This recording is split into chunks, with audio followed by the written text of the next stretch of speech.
নমস্কার বন্ধুরা, তোমরা কেমন আছো? আজকের ব্লগে তোমাদের অনেক অনেক ভালোবাসা। আসলে আমরা যারা কন্টেন্ট ক্রিয়েটার, আমাদের জীবনটা বাইরে থেকে যতটা রঙিন, ভেতরটা ঠিক ততটাই ব্যস্ত আর চাপের। ঘরের দায়িত্ব আছে, অফিস নেই মানে ফ্রি না, তার মানে হচ্ছে কাজটা সারাক্ষণের।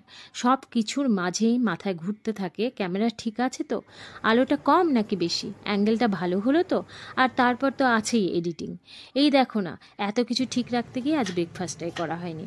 মাথাটা একটু ধরেছে, তাই ভাবলাম একটু চা খেয়ে আবার বাকি কাজগুলো আজ লাঞ্চে রয়েছে ঝিঙে আলু পোস্ত আর চিকেন। চিকেনের রেসিপিটা একটু আলাদা, দেখতে থাকো বুঝতে পারবে।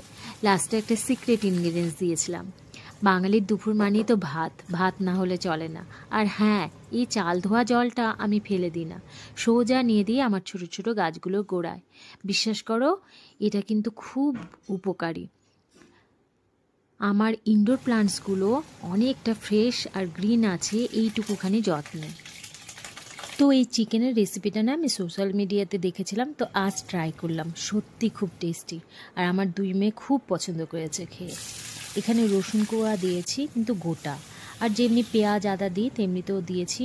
ম্যারিনেট করা চিকেন দিয়ে লো ফ্লেমে ঢাকা দিয়ে বসিয়ে দাও, আর মাঝে মাঝে কিন্তু নেড়ে নেবে।